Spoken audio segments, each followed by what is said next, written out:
आणि थंय देवचार कटंगाळ आणि कोण कोण राखणे हाडून बसयले, कारण ते खूब हुशार आशिल्ले. तांकां खबर आशिल्लें की दोंगर आमी सांबाळपाक जाय. कित्या खातीर सांबाळपाक जाय? हालींच्या भुरग्यांक जर विचारलें उदक खंयच्यान येता काय म्हणून नळांतल्यान येता म्हणटा, पूण नळां उदक खंयच्यान येता? हे असले दोंगर पावसाचें उदक आपल्या पोटान भितर सांबाळून दवरता आनी मागीर ते झरे फुटून आमकां कुळागरांनी, शेतांनी, बांयांनी, आमच्या न्हंयेन सगळें उदक मेळटा. म्हणून आमचे जाणटेले हुशार आशिल्ले, तेंच्यांनी ह्या डोंगरांचेर देवराई बसयल्यो, ह्या डोंगरांचेर राखणे दवरले आनी आमकां भंय घातलो की थंय तुमी नाका आशिल्लें करूं नाका.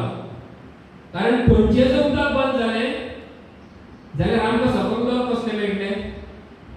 पूण आमी कितें करता? आमी डोंगरांचेर बिल्डिंग्यो बांदपाक लागले, आमी दोंगर कापपाक लागले, आमी झाडांची कत्तल करपाक लागले. म्हणून हांव म्हणटा आमचे जाणटे खूब हुशार आशिल्ले, जांच्यांनी हे राखणे थंय दवरलेले.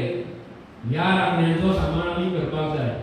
बांदोड्याच्या संजीवन आणि बांदोडा गांवची जी जैवविविधता व्यवस्थापन समिती आसा, ह्या दोन संस्थांच्या वतीन आयज दिसभर महालक्ष्मीच्या सभागृहान जे कार्यशाळा आयोजित केल्लेली आसा, ती कार्यशाळा जावन आसा जलसंवर्धनाचेर. आता जलसंवर्धन जे आसा म्हळ्यार वॉटर कन्जर्वेशन ते करपाची गोंयकारांक कितें गरज आसा ह्या संदर्भातलो एक विस्तृत आराखडो जो आसा तो आयच्या ह्या कार्यावळीच्या माध्यमांतल्यान आमी जी ल्हान भुरगीं आसा, जे तरणाटे आसा आनी वेगवेगळ्या विद्यालयांतल्यान जे शिक्षक येयला तेंच्या समोर मांडपाचें आसा.